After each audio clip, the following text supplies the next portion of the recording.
خلیفہ مہدی کے زمانے میں قحط پڑ گیا، اس نے بڑا زور لگایا، خزانے کے منہ کھول دیے، لیکن اتنی بڑی سلطنت کہاں، تو خزانہ بھی پورا نہیں آ رہا تھا، کیونکہ اس وقت سارا انحصار تھا بارش پر، بارش نہیں ہوتی تھی تو کھیت کھلیان بنجر ہو جاتے تھے۔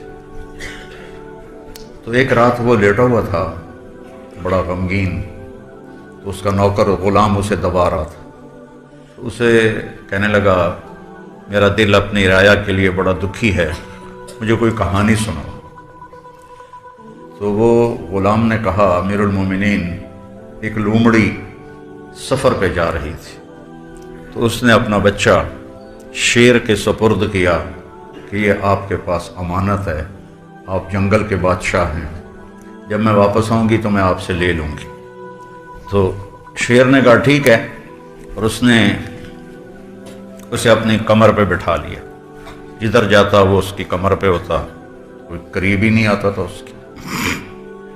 ایک دن عقاب کی نظر پڑی، عقاب تو بھیڑ بھی اٹھا لیتا، اتنی اللہ نے اس پرندے میں طاقت رکھی ہے، جب وہ اوپر سے ڈائیو لگاتا ہے تو اس کی رفتار ہوتی ہے 300 کلومیٹر فی گھنٹہ، اور اس کی آنکھیں کھلی ہوتی ہیں۔ ہم 80 کلومیٹر پر گاڑی کے لیے سکرین لگاتے ہیں کہ وہ ہوا ہماری آنکھوں کو چیر دیتی ہے، ہم برداشت نہیں کر سکتے، تو چاروں طرف سکرینیں لگی ہوتی، وہ شیشے لگے ہوتے ہیں، آگے سکرین آگے شیشہ لگا ہوتا ہے، اور کبھی کھڑکی کھلی ہو تو ایسے ہوا اندر پڑتی ہے، حالانکہ وہ معمولی سے رفتار ہوتی ہے 90 کلومیٹر 100 کلومیٹر، 300 کلومیٹر کی رفتار سے وہ ایسے کھلی آنکھوں سے آ رہا ہوتا ہے، اور اللہ تعالیٰ نے کیا اپنی مخلوق بنائی ہے، اس کی آنکھوں کو کچھ بھی نہیں ہوتا، وہ آنکھیں بند کرے تو مچھی کدے جاوے، بھیڑ کدے جاوے، خرگوش کدے جاوے، تو لہذا کھلی، اس میں کیا اللہ نے طاقت رکھی ہے۔ ایسی دوسری بات، یہ مکھی روزانہ اپنے گوندی، اس کا جو دماغ ہے نا کتنا ہوتا ہے، سوئی کی نوک ہے نا، سوئی کی نوک، کمزور آنکھ والے کو نظر بھی نہیں آتی، سوئی کی نوک کے برابر اس کا دماغ ہوتا ہے، اور اس میں 1,03,000 سیل ہوتے ہیں، 30,000، 1,30,000 اس میں سیل ہوتے ہیں۔ وہ سیل کتنے چھوٹے ہوں گے، اور ان سیلز کو جوڑنے کے لیے 5 کروڑ دھاگے ہوتے ہیں۔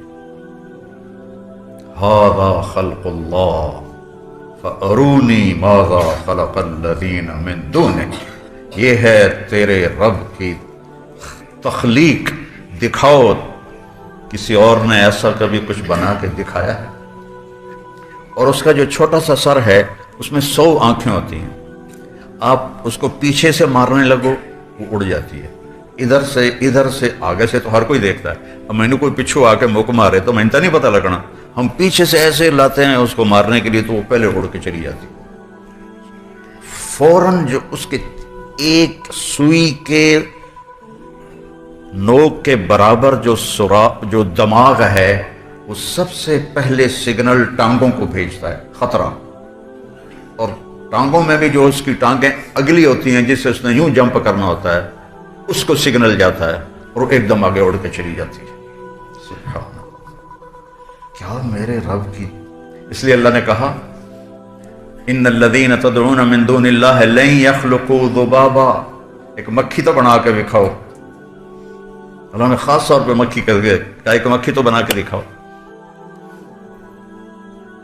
وَإِن يَسْلُبْهُمُ الذُّبَابُ شَيْئًا لَا يَسْتَنقِذُوهُ مِنْهُ ضَعْفَ الطَّالِبِ وَالْمَطْلُوبِ، اور اگر مکھی تمہارے پانی میں سے سرنج بھر کے اڑ جائے تو انہیں واپس لے کے دکھاؤ۔ کتنی خوبصورت مثال ہے۔ پھر ہمارے بر صغیر میں پیروں کے آگے ہاتھ جوڑ رہے ہیں، قبروں کے آگے ہاتھ جوڑ رہے ہیں، المدد المدد، او پاگلو، مدد صرف اللہ ہی کرتا ہے، مدد صرف اللہ ہی۔ اتنی خوبصورت مثال اللہ نے دی کہ جن سے تم مدد مانگتے ہو مجھے چھوڑ کر، ان سے کہو ایک مکھی بنا کے دکھاؤ، اور مکھی ان کے سالن میں سے پانی میں سے ایک سپ لے کے اڑ جاتی، ان سے کہو اے پانی واپس لے کے دو سب۔ اتنی بڑی مثال ہے۔ اللہ تو شہرک سے زیادہ قریب ہے، ہر وقت سنتا ہے۔ تو یہ میرے رب کی مخلوق ہے، 300 کلومیٹر سے وہ آتا ہے اور اس کی آنکھیں کھلی ہوتی ہیں۔ تو یہاں کیا اللہ نے لگایا ہے کہ اتنی تیز ہوا بھی اس کی آنکھوں کے پردے کو ہلا نہیں سکتا. 80 کلومیٹر تے بس ہو جانے ہیں, موٹر سائیکل والے اینک لا کے جاندے. عقاب آیا, وہ بچے کو اٹھا کے لے گیا.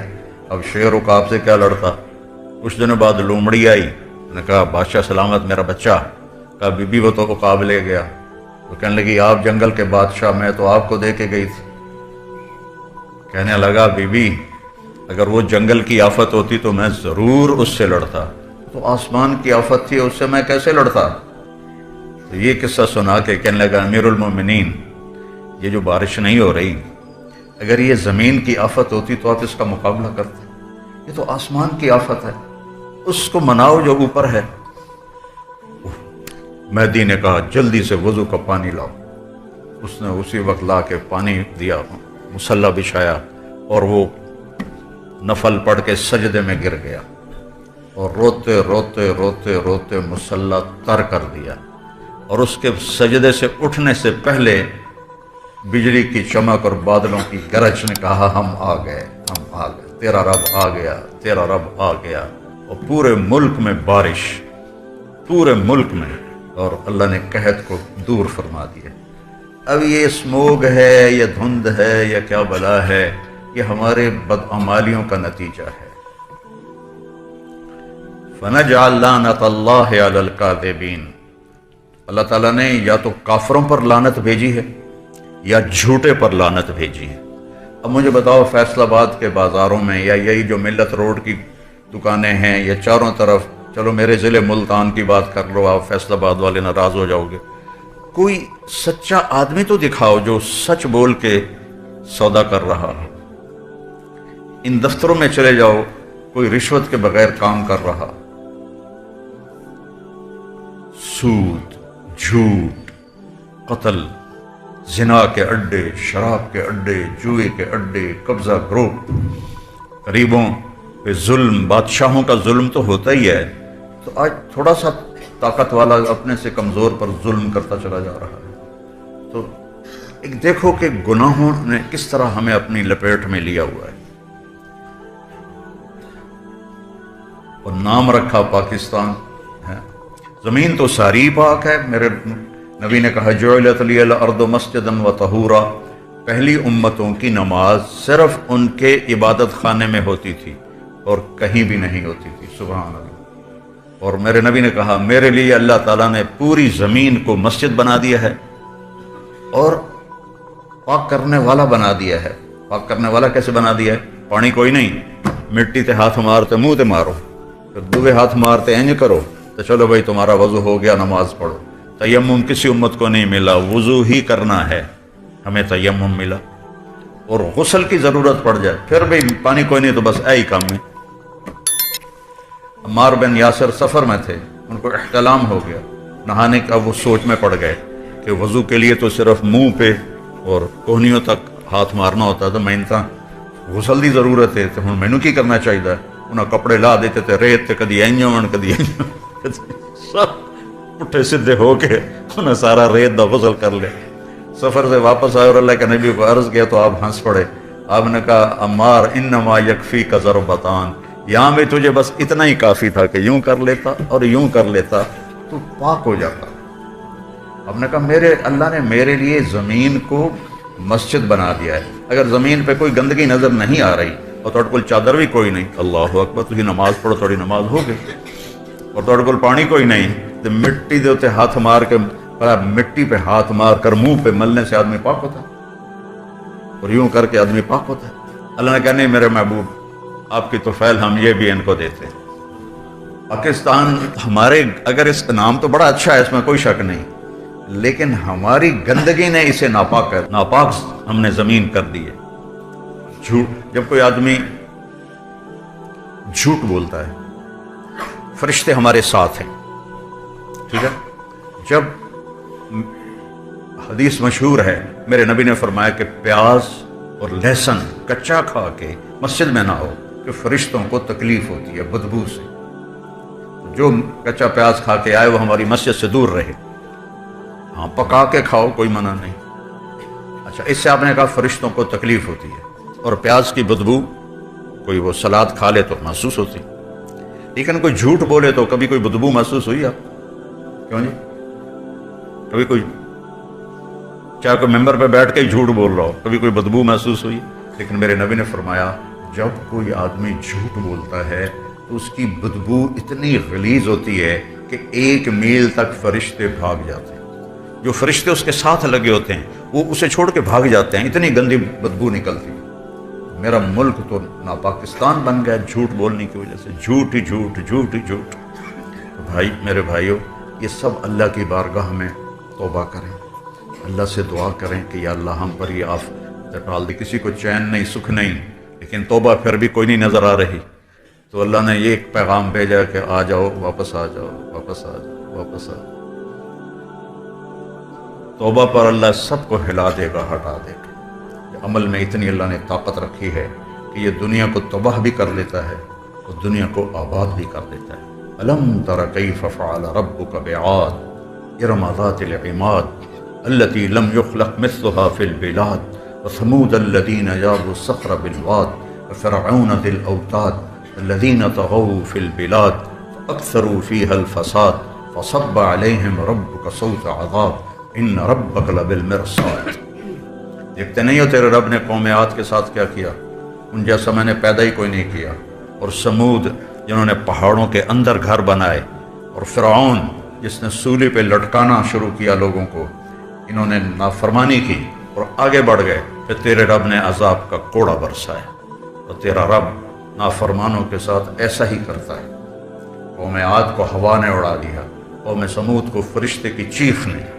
فارسلنا علیہم ریحا صرصرا فی ایام نحسات، ہم نے پھر ہوا بھیجی سنسناتی ہوئی منحوس دنوں میں۔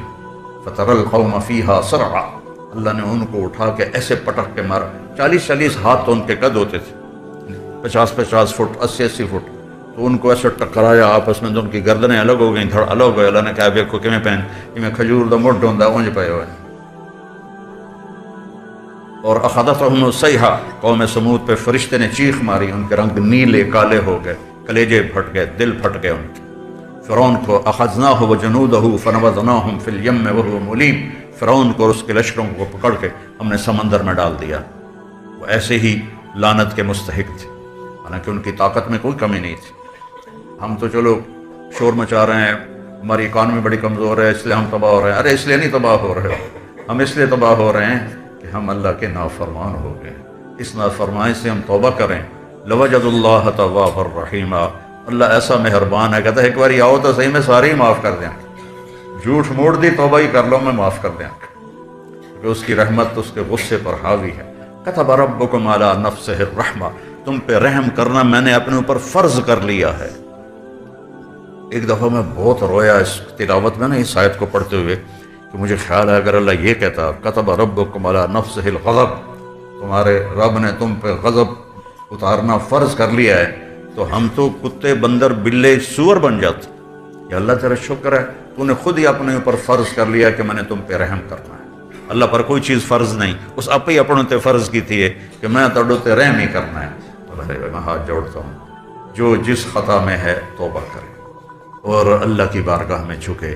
اللہ اس آفت کو ہم سے دور کرے۔ صحتیں برباد، زمینیں برباد، فصلیں برباد، براہ راست زمین کے مساموں کو یہ بند کر رہی ہے۔ اس میں سے فصل نکلے گی بھی سے تو اس پہ کچھ اگے گا، کیونکہ پچھلے 2 سال سے میں تو زمیندار ہوں، خالی پٹھے ہی ہاتھ میں آتے ہیں، اوپر پھل لگتا ہی کوئی نہیں ہے۔ تو بھائیو توبہ کرو اللہ کی بارگاہ میں اور اپنے رب کو راضی کرو۔ تو زندگی جو ہے نا احساسات کا نام ہے، اور احساسات پیسے سے، چیزوں سے اور عمارتوں سے، گاڑیوں سے نہ پروان چڑھتے ہیں نہ نیچے آتے۔ احساسات صرف رویوں سے پروان چڑھتے ہیں، رویوں سے ہی مر جاتے ہیں۔ اچھا والدین اولاد فرما برداری سے چل رہی ہو تو والدین عرشوں پہ ہوتے ہیں، اور ان کے سونے چاندی کے بیڈ روم، اور اولاد ان کو آنکھیں دکھائے گریبان پکڑے تو وہ تحت الثری میں پہنچے ہوتے ہیں۔ بیوی کو سونے میں تولا ہو اور اس سے باہر عورتوں سے تعلق ہو تو بیوی کہتی مر جاؤں تو اچھا، کہ زندگی رویوں سے پروان چڑھتی ہے. یہاں زندگی بیان ہو رہی ہے.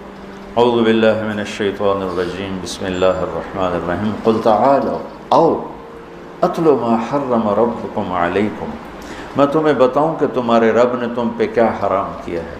اللہ تشرکوا بہ شیئا، کہ اللہ کی ذات میں شریک نہ ٹھہرانا، اللہ کی ذات میں شریک نہ ٹھہرانا. کل بھی میں نے عرض کیا تھا ایک دم کسی پہ مشرک کے فتوے لگانا یہ اچھا نہیں لگتا. تو پہلا ہے لا الہ الا اللہ، لا کی تلوار سے پوری مخلوق کو اڑا دو اور صرف اللہ کے آگے سر چکا دو. تو بندگی کی ایک آیت ہے اللہ تشرکوا بہ شیئا، صرف ایک آیت. جو لا کہا وہ لا ہوا، لو لا بھی اس میں لا ہوا، جز لا ہوا، کل لا ہوا، پھر کیا ہوا، اللہ ہوا. دوسرا کیا ہے وَبِالْوَالِدَيْنِ احسانا، کہ ماں باپ کے ساتھ آخری درجے کی خدمت کرو، آخری درجے کی، آخری حد تک کی خدمت کرو ماں باپ کی. ان کی دعا لو. ان تلد الامۃ ربتها، قیامت کی نشانی کیا ہے کہ بیٹیاں ماؤں سے نوکرانی جیسے سلوک کرنے لگ جائیں. ایک صحابی سکرات میں تھے تو ان کی بیگم کا پیغام آیا کہ کلمہ نہیں پڑھا جا رہا. اب پریشان کہ صحابی ہو کہ کلمہ نہیں پڑھا جا رہا. کلن وعد اللہ الحسنی، کہ ہر صحابی جنتی ہے. تو آپ تشریف لائے اور کہا بیٹا کلمہ پڑھو. کہا جی پڑھا نہیں جاتا، بول رہے ہیں لیکن کلمہ نہیں پڑھا جاتا. آپ نے فوراً پوچھا والدین میں کون زندہ ہے؟ کہا جی ماں زندہ ہے. راضیہ ناراض ہے؟ کہ جی ناراض ہے. ہم نے ان کو فوراً بلوایا. وہ تشریف لائیں تو آپ نے فرمایا تم اپنے بیٹے پہ ناراض ہو؟ علقمہ ان کا نام، علقمہ پہ ناراض ہو؟ کہ جی ناراض ہو. کیا ناراضگی ہے؟ غور سے سننا. یا رسول اللہ بہت نیک بچہ ہے، دین کی کوئی ناراضگی نہیں، راتوں کو اٹھتا ہے، نماز پڑھتا ہے، قرآن پڑھتا ہے، دن میں روزہ رکھتا ہے، لیکن جب مجھ سے بات کرتا ہے تو بدتمیز ہو کے کرتا ہے. بس اس سے میرا دل ٹوٹ گیا. زبان کی شدت، زبان کی شدت، زبان کی سختی. آج کل تو اولادیں ماں باپ کو مار رہی ہیں، پٹائیاں کر رہی ہیں. ہمارے دیہاتوں میں تو عام ہے، باپ کو بھی بات کرتے ہیں تو گالی دے کر بات کرتے ہیں، ماں سے بات کرتے ہیں گالی دے کر بات کرتے ہیں. اور میرے نبی نے کیا فرمایا تھا کہ کفر کے پھیلنے پر قیامت آئے گی. جب دنیا میں کوئی انسان مسلمان نہیں ہوگا قیامت آئے گی. لیکن میرے نبی نے فرمایا جب ماؤں کو ذلیل کیا جائے گا قیامت آ جائے گی. کہا یا رسول اللہ مجھے اس کے دین کا گلہ نہیں، مجھے اس کے اخلاق کا گلہ ہے. مجھ سے بات کرتا ہے تو بدتمیز ہو کے کرتا. تو میرا دل ٹوٹ گیا. تو آپ نے فرمایا معاف کرو گی؟ کہ میرا جی نہیں چاہتا. آپ نے فرمایا میں آگ لگا دوں سفارش کرو گی؟ کہا نہیں اتنا تو نہیں چاہتا. کہ تو نے معاف نہ کیا تو سیدھا اللہ کی آگ میں جائے گا. کہا اچھا یا رسول اللہ میں معاف کرتا ہوں. آپ نے کہا کہو لا الہ الا اللہ. تو نے لا الہ الا اللہ کہا اور جان نکل گئی. پھر آپ نے ان کے جنازہ میں شرکت فرمائی اور ان کے تدفین میں شرکت فرمائی. اور دفن کے بعد فرمایا سنو جس نے ماں باپ کو دکھ دیا اس پہ اللہ کی لعنت، اس پہ فرشتوں کی لعنت، اس پہ زمین آسمان کی لعنت. نہ ان کی نماز قبول ہے، نہ روزہ قبول ہے، نہ صدقہ قبول ہے. تو بالوالدین احسانا، کہ والدین کے احسان کیا ہوتا ہے؟ کسی عمل کو اعلیٰ سے اعلیٰ درجے پر کرنا. اس کا نام عربی میں احسان ہے. ہماری اردو میں احسان اور معنی میں آتا ہے. وَلَا تَقْتُلُوا أَوْلَادَكُمْ مِنْ إِمْلَاقٍ نَحْنُ نَرْزُقُكُمْ وَإِيَّاهُمْ. اپنی اولاد کو بھوک کی وجہ سے قتل مت کرو، ہم تمہیں بھی دیں گے اور ان کو بھی دیں گے. سورہ بنی اسرائیل میں یہی آیت ہے لا تقتلوا اولادکم خشیۃ املاق نحن نرزقهم وإیاکم. یہاں ہے لا تقتلوا اولادکم من املاق نحن نرزقکم وإیاہم. یہ قرآن کی خوبصورتی ہے، یہ قرآن کا حسن ہے، یہ قرآن کا جمال ہے. سبحان اللہ.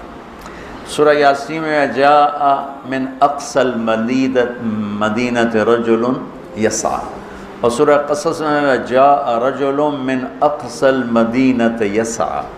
ایک ہی جملہ ہے، ایک جگہ رجل کو پہلے، ایک جگہ رجل کو بعد میں.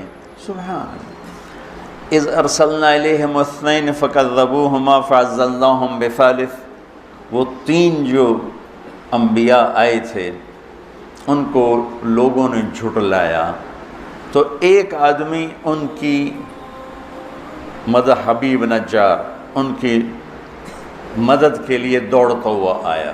یہ نہ کوئی یہاں موت کا مسئلہ ہے نہ زندگی کا مسئلہ ہے، تائید اور تردید کا مسئلہ ہے۔ قوم رد کر چکی ہے، وہ چاہتا ہے کہ ان کی تائید ہو، تو یہاں رجل آخر میں ہے۔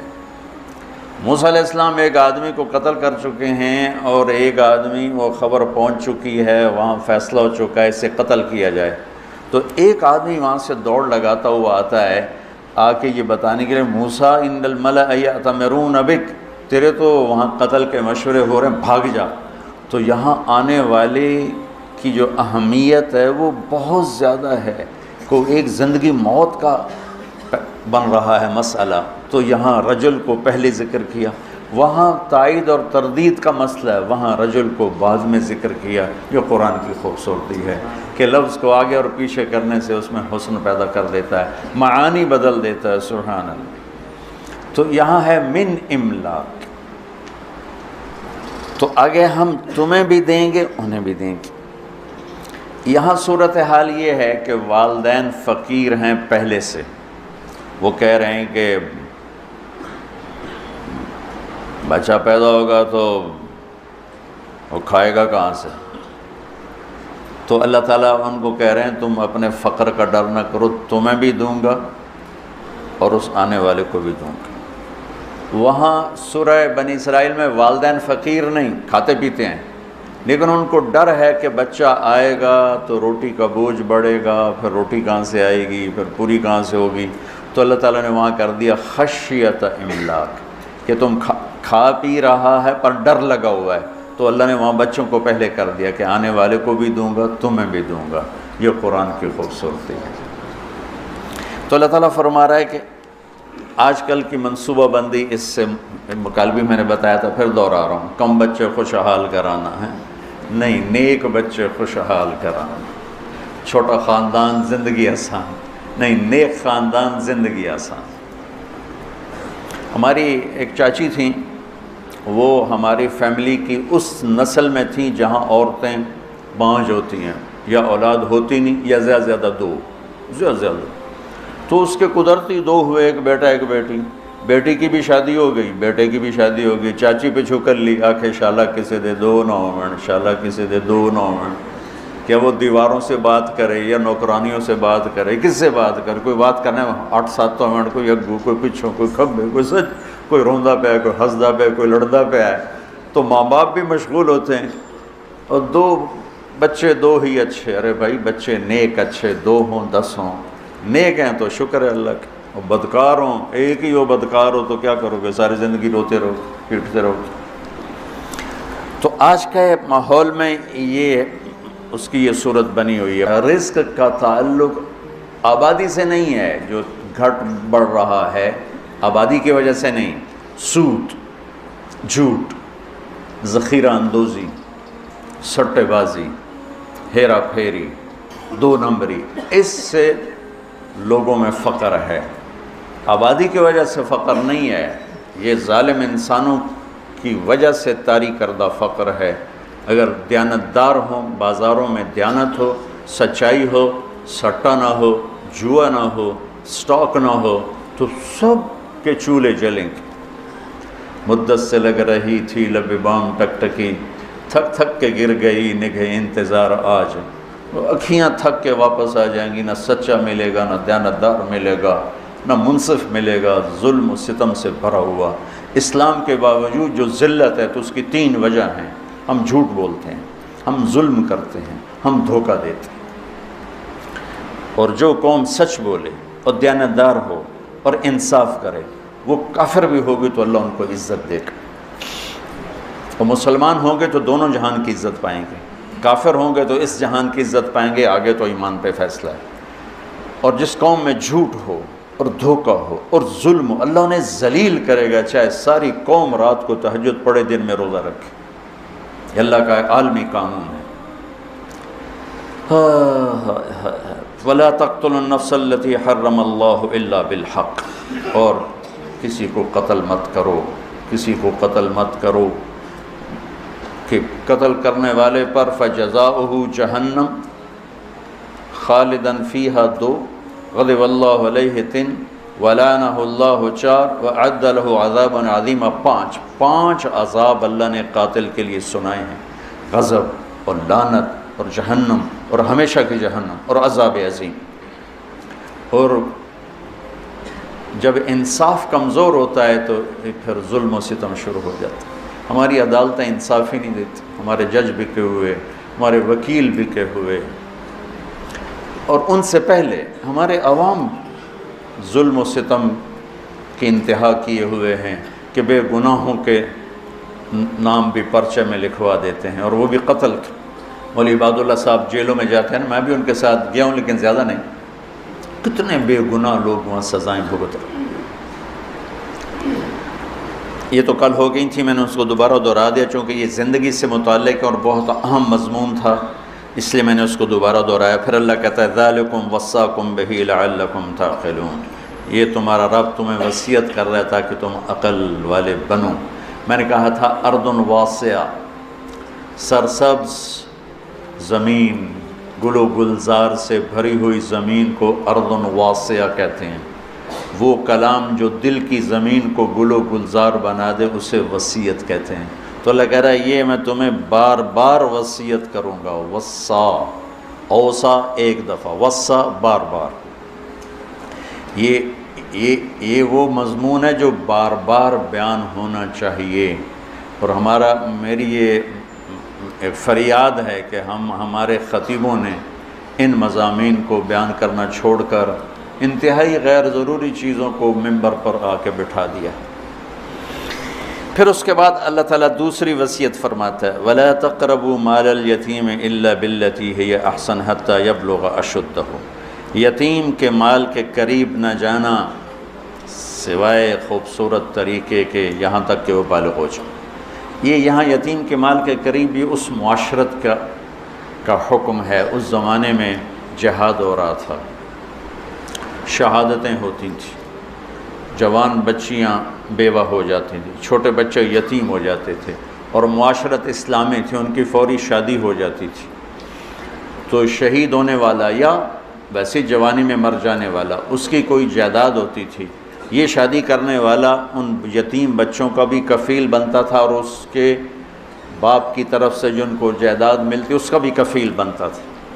تو عربوں میں یہ پہلے سے دستور تھا، تو وہ جو شادی کرتا تھا وہ بعض اوقات اس مال پہ قابض ہو جاتا تھا، جب اسلام نہیں تھا اس مال پہ قابض ہو جاتا تھا۔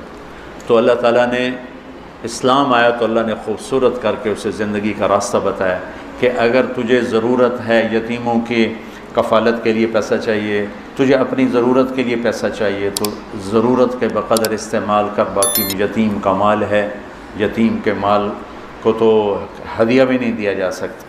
جب میرے نبی مدینہ پہنچے تو آپ کو جگہ پسند آئی مسجد کے لیے، تو پتہ چلا وہ 2 یتیم بچوں کی تھی، اور اسعد بن زرارہ رضی اللہ تعالیٰ عنہ ان کے کفیل تھے۔ تو آپ نے ان کو بلا کر فرمایا کہ یہ زمین ہمیں چاہیے مسجد کے لیے۔ ان کا یا رسول اللہ ہم گفٹ کرتے ہیں مسجد کے لیے۔ کہا نہیں، یہ یتیم کا مال ہے، یہ گفٹ نہیں ہو سکتا، وہ بڑے ہوتے بالغ ہوتے پھر ٹھیک تھا، وہ بچے ہیں اور تم وکیل ہو، تم نہیں گفٹ کر سکتے۔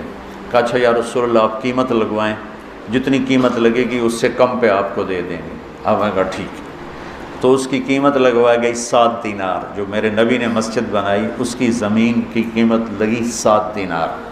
تو اسد بن زرارہ نے عرض کیا تھا کہ ہم قیمت گھٹا دیں گے، تو آپ نے اس کو بلا کر فرمایا یہ بچوں کی زمین کی قیمت لگی ہے 7 دینار اور میں دے رہا ہوں 10 دینار۔ اوہ آج کل ایک اور بڑی بے حسی، مجھے اس پر یہ یاد آ گیا، کوئی بھائی پھنس جائے نا، نقصان ہو جاتا ہے، فراڈ ہو جاتا ہے، پھر وہ اپنا گھر بیچنے پہ آتا ہے یا پلاٹ بیچنے پہ آتا ہے یا دکان بیچنے پہ آتا ہے، تو روپے کی چیز 4 آنے کی قیمت لگاتا ہے۔ اور مجھے ایک پراپرٹی ڈیلر کہنے لگا کہ جی مجھے فلاں بڑے تاجر کا فون آیا کہ کوئی مرغا پھنسا نہیں. میں نے کہا کیا مطلب مرغا پھنسا نہیں؟ کہا کہ کوئی ایسا آدمی جو مجبور ہو گیا ہو جائیداد بیچنے پر اور اس کو نقصان ہو چکا ہو، تو کوئی ایسا تو بتاؤ تاکہ ہم تھوڑے پیسوں پہ خرید لیں.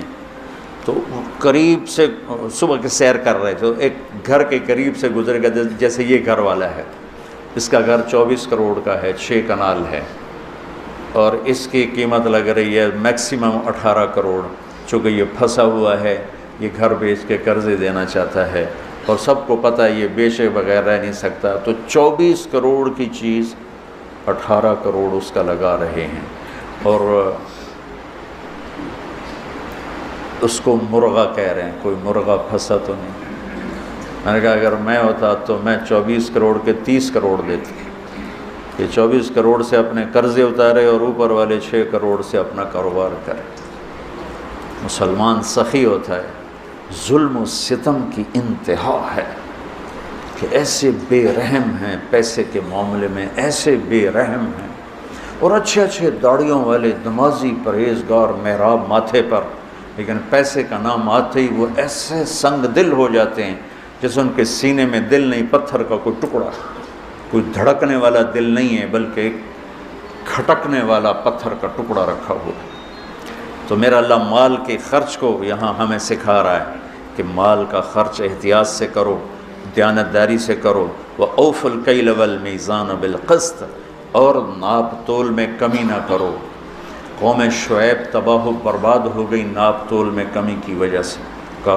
وَيْلٌ لِّلْمُطَفِّفِينَ الَّذِينَ إِذَا اكْتَالُوا عَلَى النَّاسِ يَسْتَوْفُونَ وَإِذَا كَالُوهُمْ أَوْ وَزَنُوهُمْ يُخْسِرُونَ أَلَا يَظُنُّ أُولَٰئِكَ أَنَّهُمْ مَبْعُوثُونَ لِيَوْمٍ عَظِيمٍ يَوْمَ يَقُومُ النَّاسُ لِرَبِّ الْعَالَمِينَ كَلَّا إِنَّ كِتَابَ الْفُجَّارِ لَفِي سِجِّينٍ. کتنی ڈانٹ آئی ہے یہ ناپ تول میں کمی کرنے والے. یہ جتنے کپڑے والے ہیں انہوں نے گز کو میٹر بنایا ہوا ہے. ہر پیمائش میں 3 انچ مار لیتے ہیں، ہر پیمائش میں 3 انچ. علامہ قرطبی کا ایک واقعہ تذکرہ میں کہ قرطبہ کے بازار میں صبح صبح ایک دکاندار اپنے ترازو کو توڑ رہا تھا. تو دائیں والے نے پوچھا بھائی کیوں توڑ رہے ہو؟ کہا بھائی بس میری توبہ میری توبہ، میں تو ڈر گیا ہوں کہ آج ہمارا پڑوسی مر رہا تھا اور ہم سب اس کو کلمہ پڑھا رہے تھے. وہ کہہ رہا تھا نہیں پڑھا جا رہا، نہیں پڑھا جا رہا. ہم نے پوچھا کیوں نہیں پڑھا جا رہا؟ کہنے لگا میرے ترازو کا کانٹا میرے یہاں چبھا پڑا ہے، میرے ترازو کا کانٹا یہاں چبھا ہوا ہے، مجھ سے پڑھا نہیں جا رہا. وہ اس ڈنڈی مارنے پر اس نے کتنی دنیا بنائی ہوگی. ایک کپڑے کا تاجر 3 انچ مار لیتا ہے اگلے کے، کتنے انچ مار لے گا، اور جاتے ہوئے کلمے سے محروم ہو گیا تو کیل ہے کہ مٹی تو سو لیتے گا.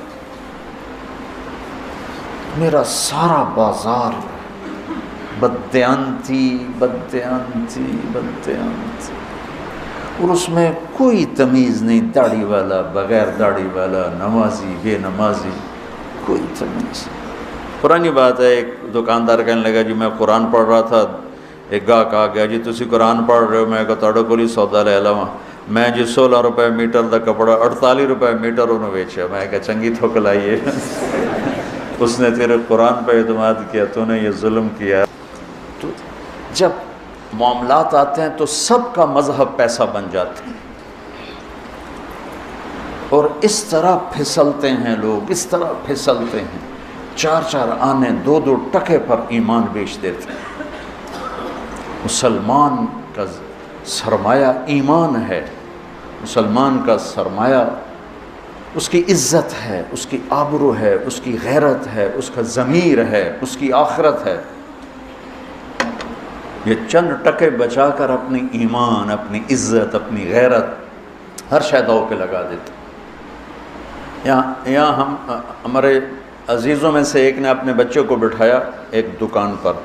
وہ دکان والے داڑھی والے نماز مسجد میں جا کے پڑھتے ہیں جب اذان ہوتی ہے، اور 4 مہینے بعد اس کو بھگا دیا. میں نے اس سے پوچھا اس بچے سے کہ تمہیں کیوں بھگا دیا؟ کہا جی میں سچ بتاتا تھا تو وہ مجھ پر ناراض ہوتے تھے کہ تو تو میرا کاروبار برباد کریں گا سچ بول کے، چل چھٹی کر. تو مجھے بھگا دیا. میں بیٹھا تھا، ایک نوجوان آیا، کہا جی میں آگمنٹن میں رہتا ہوں کینیڈا، ایک یہودی کے سٹور پر کام کرتا ہوں. اس کا فرنیچر کا سٹور ہے۔ تو میں جب پہلے دن اس کی نوکری میں گیا تو اس نے مجھے بلا کر کہا یہ سارا بیچنے کا ہے، لیکن یہ جو صوفہ پڑا ہوا ہے اس میں فالٹ ہے، تو کوئی گاہک یہ خریدنے لگے تو اس کو بتانا ہے کہ اس میں یہ فالٹ ہے۔ تو جو کہ میں پاکستانی تھا، میں نے کہا جی چھپانا ہے کہ بتانا ہے؟ اس نے کہا میرے بھائی بتانا ہے، چھپانا نہیں، بتانا ہے۔ ہم ایٹمی طاقت ہیں لیکن ذلت اور پستی کی انتہا پر ہیں۔ دنیا کی 7ویں بڑی ہماری فوج ہے اور ہم پستی کے اسفل سافلین میں پہنچے ہوئے ہیں، جھوٹ کی وجہ سے، بددیانتی کی وجہ سے، کھوٹ کی وجہ سے، ملاوٹ کی وجہ سے۔ انسانیت اور انسانی اقدار ملیا میٹ کر کے رکھتے، تو میرا اللہ کہتا ہے اوفوا الکیل والمیزان بالقسط، کہ تولو، صحیح تولو، ناپ تول کے تولو اور کمی بیشی سے بچو۔ عبید رحمۃ اللہ علیہ ایک کپڑے کے تاجر تھے، تو ریشمی تھان 400 کا اور ناخالص ریشمی ناخالص 200 کا۔ بچے کو بٹھا کے گئے کسی کام، واپس آئے تو ایک آدمی تھان لے کے نیچے اتر رہا تھا، تھان تھا ناخالص ریشم۔ کہنے لگے بھائی کتنے میں لیا ہے؟ کہا جی 400۔ کہنے لگے 400؟ کہا جی کہا مہنگا ہے۔ کہا جی نہیں ٹھیک ہے، میرے گاؤں میں 500 کا بکے گا، مجھے 100 درہم کا نفع ہے۔ کہا تو 300 اور کما سکتا ہے۔ کہا ابھی آپ کون ہو؟ کہا میں دکان کا مالک ہوں۔ ان کو ساتھ لے لی۔ بیٹے سے پوچھا یہ 400 کس لیے مانگا؟ بھول گئے تھے یا جان بوجھ کے؟ کہا میں نے 400 مانگا، اس نے دے دیا، شرن اب کوئی قباحت نہیں، اس نے مانگا۔ میں نے کہا بیٹا تجھے شرم نہ آئی مسلمان کو دھوکہ دیتے ہوئے؟ تجھے 200 پہ بھی نفع مل رہا تھا، 400 کیوں نہیں؟ تو اس کو 200 نکال کے دیے کہ بھائی یہ لے جا، 300 نفع بنا۔ جب یہ تجارت تھی تو جھنڈا پوری دنیا پہ لہراتا تھا۔ اب یورپ کی دکان پہ جاؤ، مال واپس کرو، خوشی سے لے لیں گے، یہاں لکھا ہوتا خریدا ہوا مال واپس نہیں ہوگا۔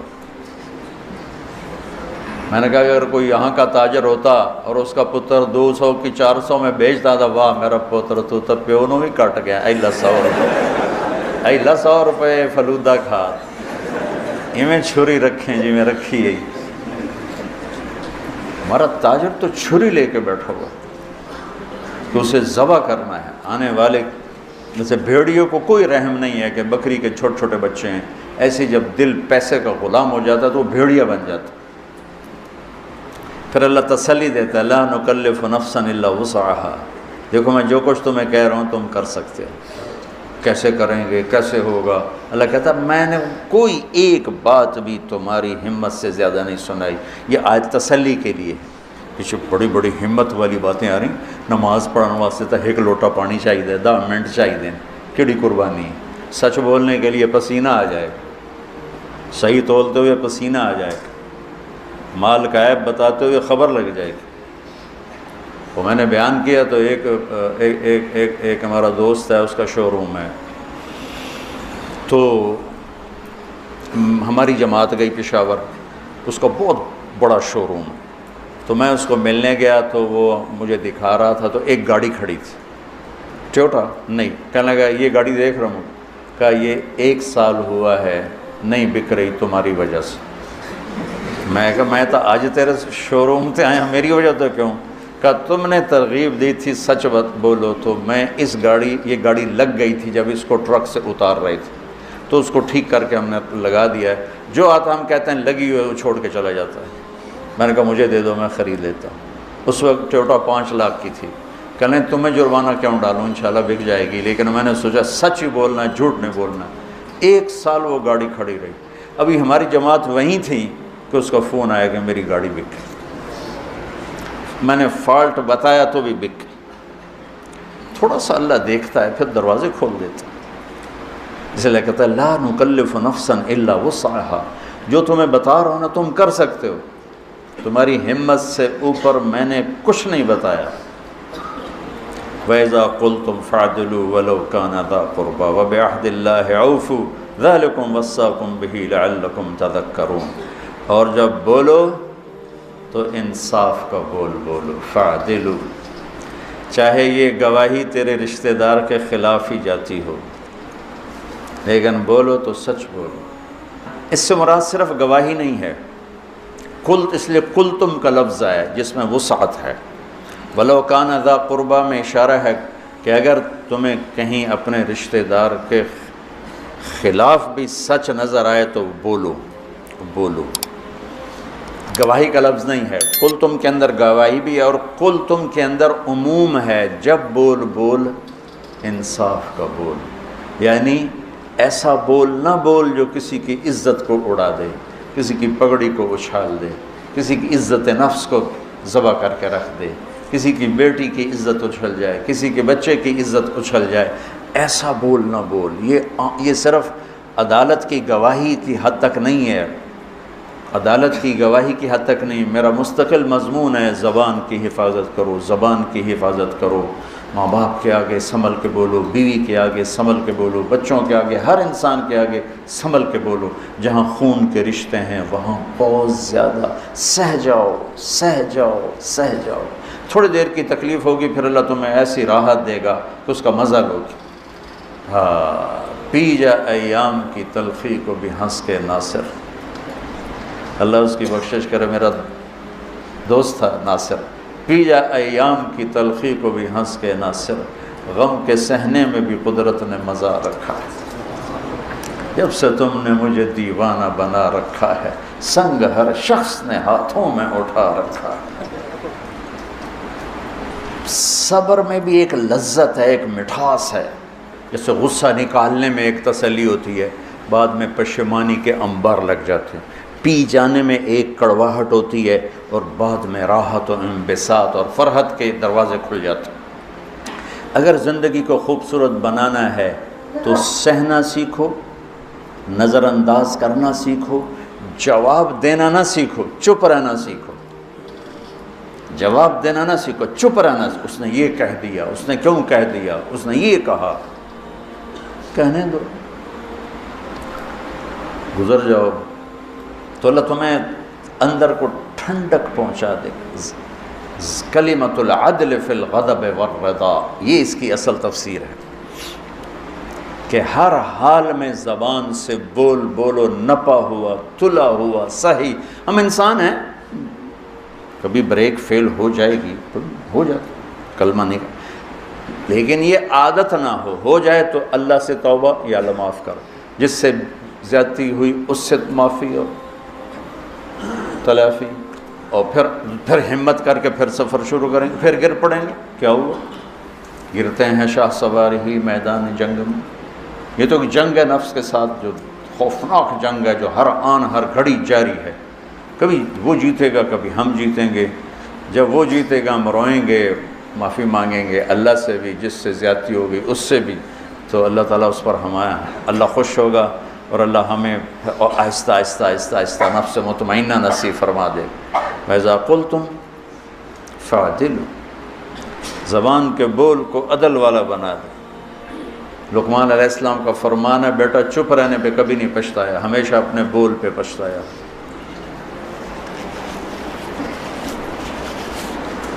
ابو دجانہ رضی اللہ تعالیٰ عنہ فرماتے ہیں، جو بدری صحابی، احد کے صحابی، حدیبیہ کے صحابی، سارے سفروں میں اللہ کے نبی کے ساتھ رہے، ایسے چند لوگ ہیں، 1.25 لاکھ صحابہ میں چند لوگ ہیں جو ہر سفر میں ساتھ رہے، اور یہ یمامہ کی جنگ میں شہید ہوئے، اور یہ فرماتے ہیں کہ لوگوں، میرے پاس بخشش کا سب سے بڑا عمل یہ ہے کہ میں نے آج تک اپنی زبان سے کسی کو دکھ نہیں پہنچایا، اور میرے دل میں کسی کی نفرت نہیں ہے۔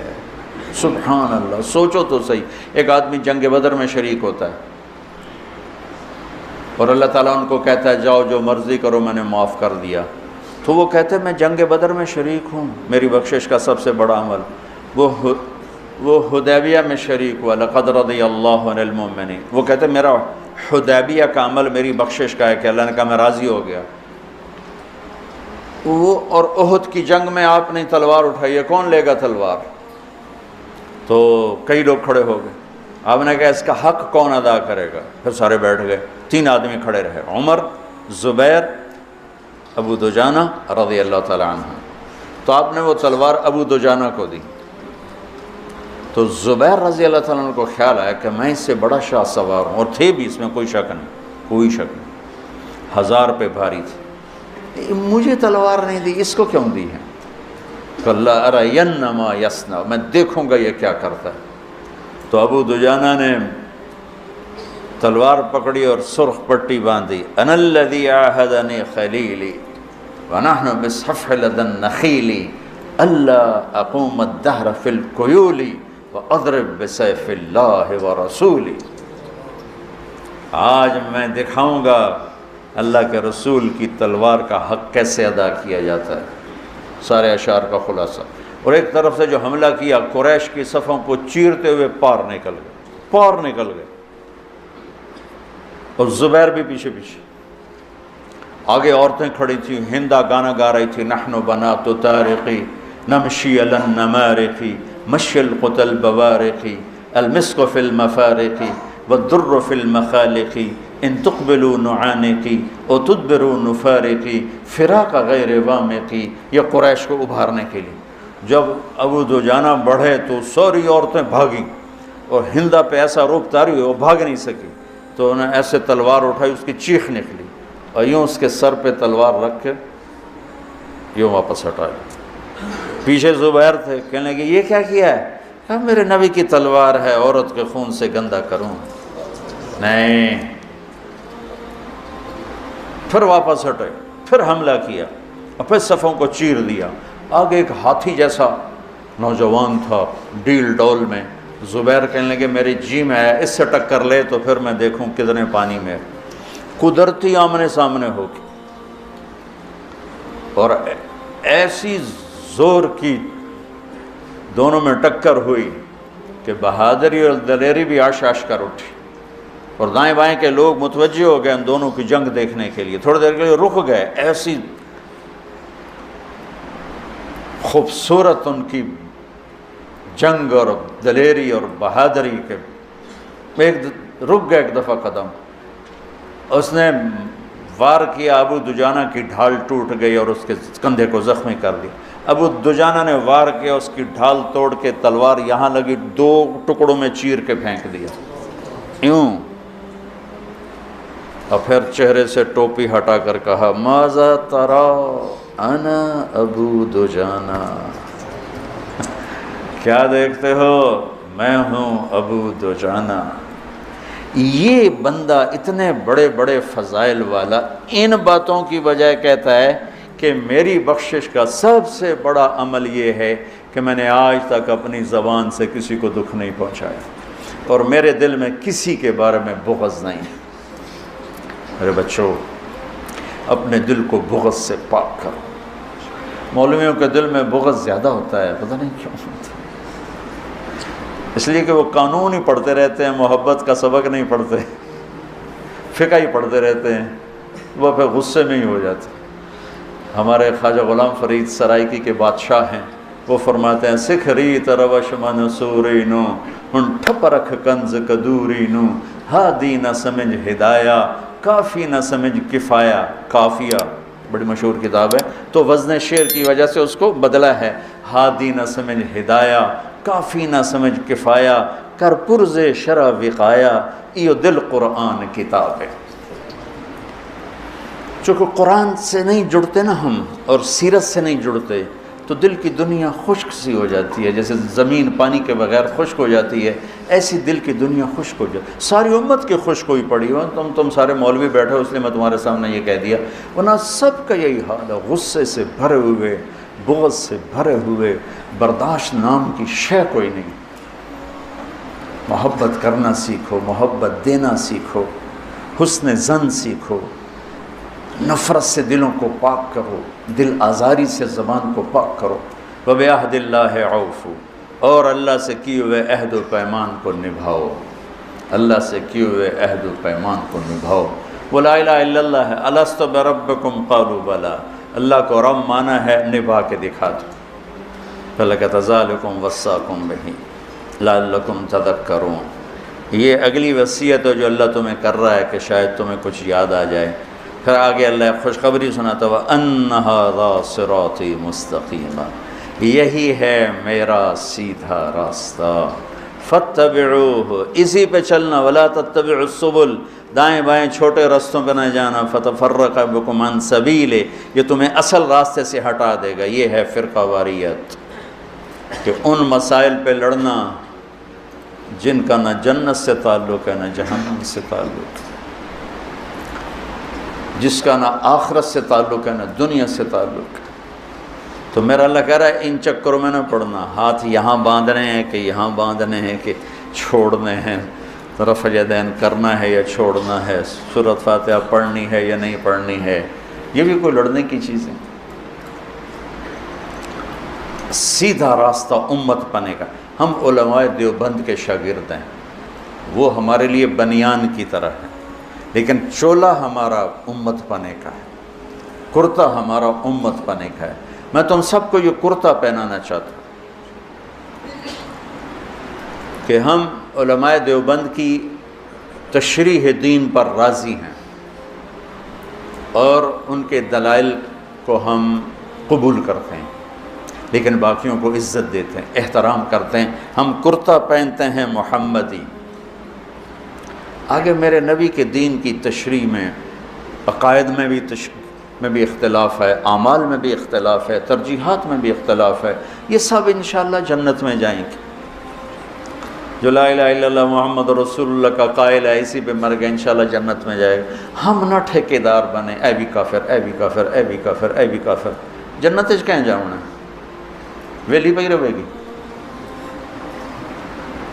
تو اللہ کہتا ہے یہ ہے میرا سیدھا راستہ، اور اس میں آپ دیکھو کہ سب اخلاقیات، سب بس ایک لا تشرکوا بہ شیئا میں اشارہ کیا عقیدے اور عبادت کی طرف، وبعہد اللہ اوفوا، دو، باقی سب اخلاق اخلاق اخلاق، اور پھر آخر میں کہ یہ ہے اصل دین، اصل دین ہیں یہ چیزیں، ان اقیموا الدین ولا تفرقوا فیہ، دین ایک ہی ہے، جو اصول ہیں، جو فرائض ہیں، جو اخلاقیات ہیں، تمام اہل مکتب، اہل فکر، اہل مسلک، اہل مذہب، کون کہے گا جھوٹ بولو، کون کہے گا بدکاری کرو، فحاشی کرو، کون کہے گا ماں باپ کی بدتمیزی کرو، کون کہے گا ناپ تول میں کمی کرو، کون کہے گا دھوکہ دو، فراڈ کرو، ملاوٹ کرو، کھوٹ کرو، کون کہے گا نفرت کی آگ جلاؤ۔ یہ ہیں وہ صراط مستقیم والی صفات جس پر چل کر ہم سیدھے آنکھیں بند کر کے چلیں، دوڑتے چلے جائیں۔ باقی سب چھوٹی چھوٹی سڑکیں ہیں، گم ہو جائیں گے، یہ موٹر وے ہے، گاڑی ڈالو اور چلو، سزوکی بھی پار۔ یہ بہت بڑی وصیت ہے، اس کو وصایا ثلاث کہتے ہیں۔ سورہ انعام کیا پورے قرآن کے خوبصورت دروس اور اسباق کا ایک خلاصہ ہیں یہ چند صفات۔